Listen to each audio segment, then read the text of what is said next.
요나서 2장 말씀은 물고기 뱃속에서 3일간 체류한 요나의 생존 보존, 감사, 서원, 기도와 그리고 무사히 육지에 상륙하게 되었음을 기록하고 있습니다.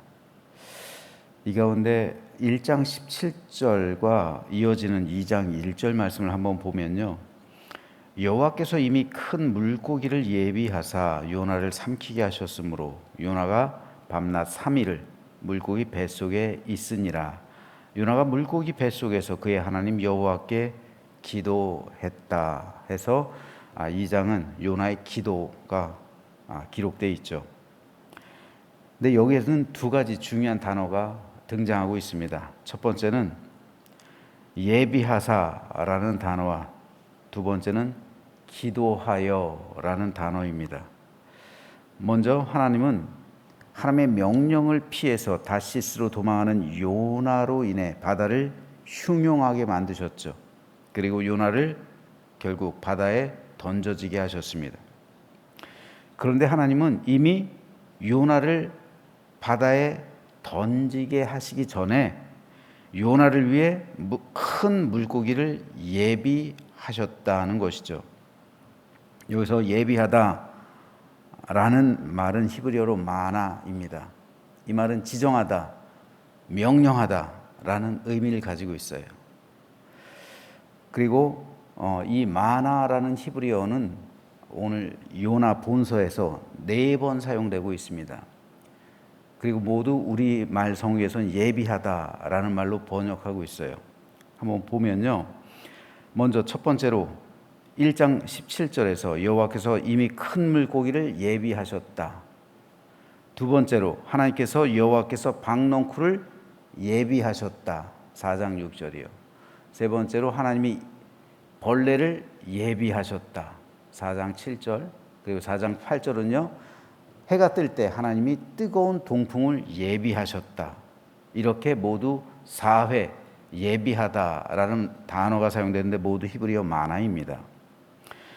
그런데 여기서 한 가지 알 수 있는 것은 1절과 1장 17절과 4장 6절에서 예비하심, 즉 큰 물고기를 예비하시고 박넝쿨을 예비하신 것은 요나의 유익을 위한 것이었습니다.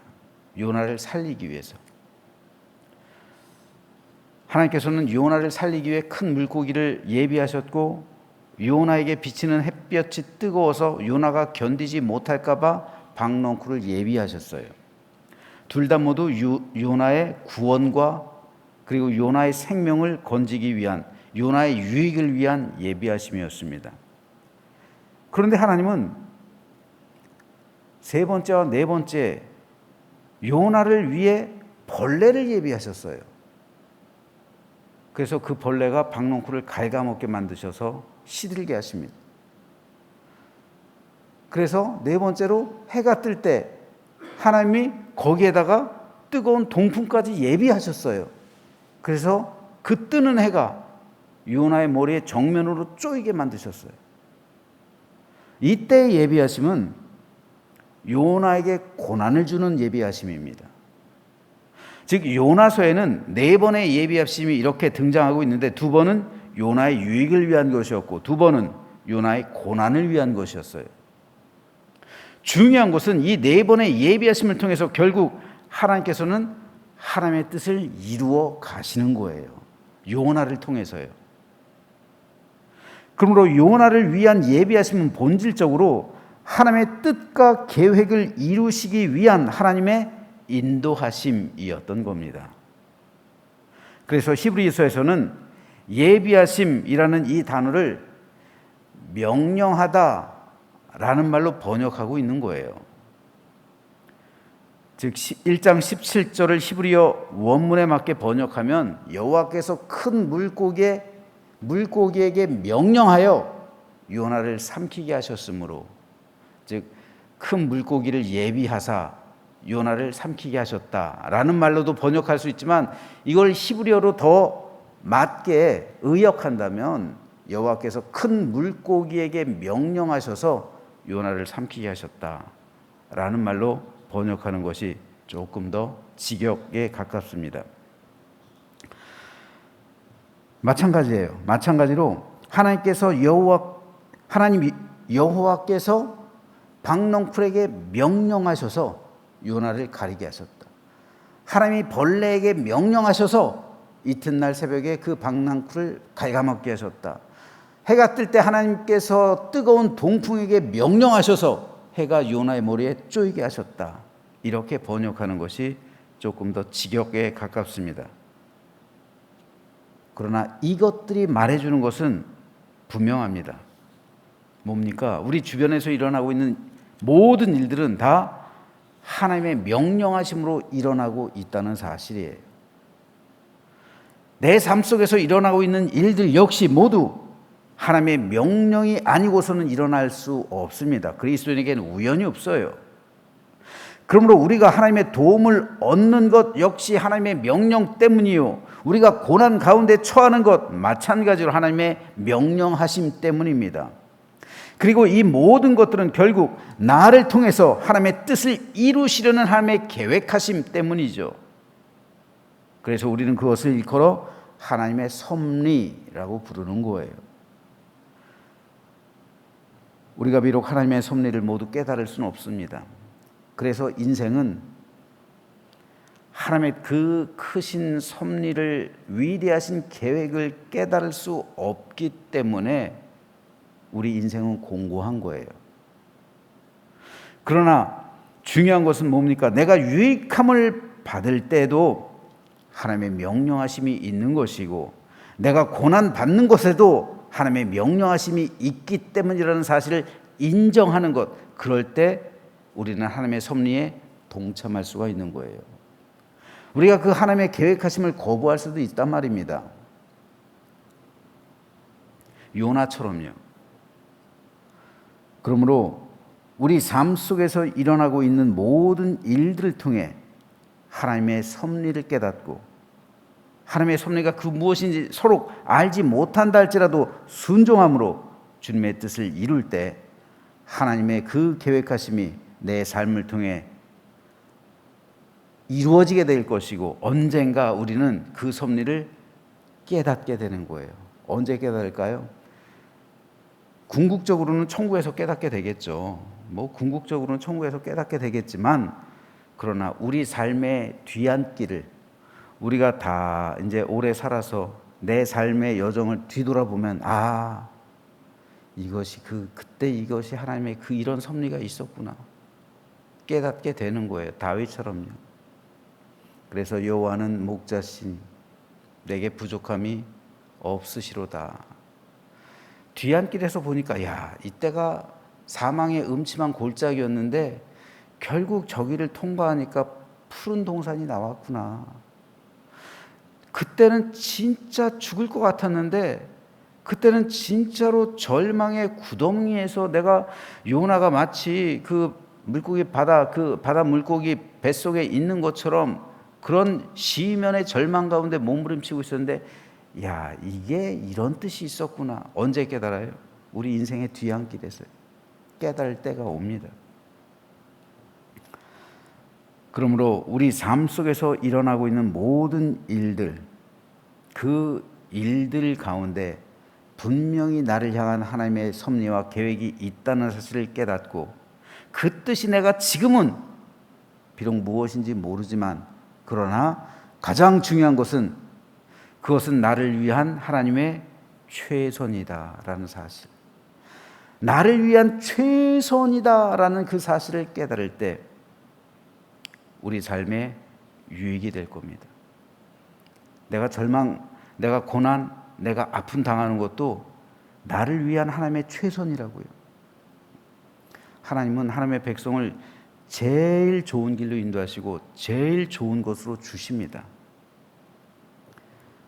그러므로 오늘 나를 향한 하나님의 최선을 깨닫고, 내가 비록 하나님의 뜻이 무엇인지 모른다 할지라도, 그래서 내가 고난 가운데 있다 할지라도, 역경 가운데 있다 할지라도 그 역경을 통해서 이루실 하나님의 뜻을 기억하면서 믿음으로 승리하게 되기를 주님의 이름으로 축복합니다. 두 번째로, 요나는 물고기 뱃속에서 하나님께 기도를 했어요. 요나는 깊은 바닷속에 있었습니다. 큰 물고기 뱃속에 있었어요. 그래서 요나는 자신이 스올에서 부르짖다고 고백하고 있는 거죠. 부르짖고 있다고요. 요나는 세상의 모든 것으로부터 단절이 됐어요. 그런데 깊은 바닷속에서도 기도를 드림으로 하나님께 연결이 되고 있는 거예요. 물고기 뱃속에서도 기도를 통해 하나님과 소통하고 있는 거예요. 세상 그 모든 것이 다 끊어진다 할지라도 절대로 끊어지지 않는 게 있습니다. 기도입니다. 기도는 직접 하나님께로 올라가는 거예요. 물고기 뱃속이 아니라 심해 저 바다 밑에 있다 할지라도 우리가 기도를 한다면 그 즉시 하나님과 소통이 된다는 것이죠. 이때 요나는 자신을 구원해 주신 하나님께 감사의 기도를 드립니다. 자신을 바다에 빠뜨리게 하고 물고기 뱃속에 집어넣으신 하나님께 불평한 것이 아니라 바다에 던져졌지만 물고기를 명령하셔서 자신의 생명을 보존해 주신 하나님께 감사드린 거예요. 한번 생각해 보세요. 바다에 빠뜨리게 하셨죠. 하나님께서 명령하셨잖아요. 그래서 바다에 빠뜨리신 하나님께 불평할 수도 있었고요. 그러나 바다에 빠뜨려졌지만 나를 위해서 물고기를 예비해 주신 그 하나님께 감사할 수도 있었어요. 그나마 요나가 믿음이 있다는 것은 이 상황에서 요나는 하나님께 감사의 기도를 드렸다는 겁니다. 그래서 내가 비록 바다에 던져졌지만 물고기 뱃속에 삼켜진 것에 대해서 불평하고 원망한 것이 아니라 요나의 기도를 보면 내 생명을 보존해 주신 하나님의 은혜에 감사를 드렸던 겁니다. 그래서 9절에는 나는 감사하는 목소리로 주께 제사를 드리며 나의 서원을 주께 갚겠나이다. 구원은 여호와께 속하였나이다. 라고 요나는 고백하고 있습니다. 그리고서 이제 이 기도를 드렸을 때 하나님께서 요나를 물고기에게 명령하셔서 뱉어나게 하신 거죠. 그리고 곧바로 요나는 이 서원을 이행하기 위해서 이제 니느웨로 가는 거예요. 자, 그런데 여기서 중요한 사실이 한 가지 있습니다. 왜 하나님은 굳이 요나를 살려주셨을까라는 점이에요. 하나님은 요나가 하나님의 명령을 거역했다고 해서요, 요나를 즉시 죽이시지 않으셨어요. 물고기를 명령해서라도 요나를 살려주세요. 왜입니까? 하나님의 명령을 끝까지 수행하게 하기 위해서입니다. 하나님은 요나가 하나님의 말씀을 듣지 않는다고 해서 불순종했다고 해서 그를 죽이고 하나님께 순종하는 다른 사람을 선지자로 삼으신 것이 아니에요. 다른 사람을 택하셔서 그를 다시 니느웨로 보내신 게 아니란 말입니다. 하나님은 선민이 하나님의 백성이 하나님께 불순종했다고 해서 그 선민을 다 죽이고 다른 민족을 선민으로 삼으신 것이 아니에요. 끝까지 요나로 하여금 그 사명 감당하게 만드신 겁니다. 부모는 자식이 잘못했다고 해서 그를 포기하지 않습니다. 설령 부모는 포기한다 할지라도 하나님은 절대 포기하지 않으세요. 끝까지 그에게 기회를 주십니다. 그로 하여금 하나님께서 맡기신 사명을 감당하게 만드시는 거예요. 그래서 이 자리에 제가 있는 것이고 이 자리에 여러분도 있는 것이고 그리고 여러분 가정에서 지금 예배 드리시면서 여러분이 존재할 수 있는 거예요. 우리 다 요나처럼 불순종한 경험이 없는 사람이 어디 있어요? 다 경험했죠. 만약 그때 하나님께서 요나를 죽이셨다면 우리도 다 죽었어야 돼요. 하나님은 끝까지 참으시고 인내하셔서 기회를 주시는 거예요. 그런데 우리는 어떨까요? 우리는 이 기회 안 줘요. 사람들은. 그죠? 사람들은 기회를 주질 않아요.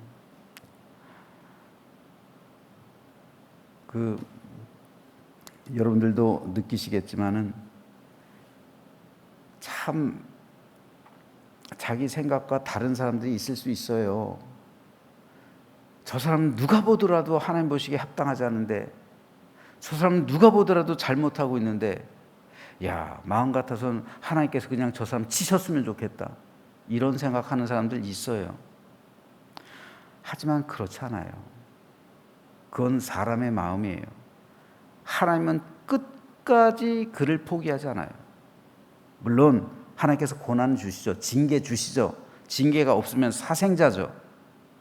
하지만 그 징계의 이유도 포기하지 않으시는 하나님의 사랑의 손길이에요. 하나님께서 요나를 징계하셨다 할지라도 그 징계는 요나를 포기하지 않고 끝까지 사명 감당하게 만드시는 하나님의 은혜와 사랑의 손길이었던 겁니다. 그래서 이 자리에 우리가 함께 예배를 할 수 있는 거죠.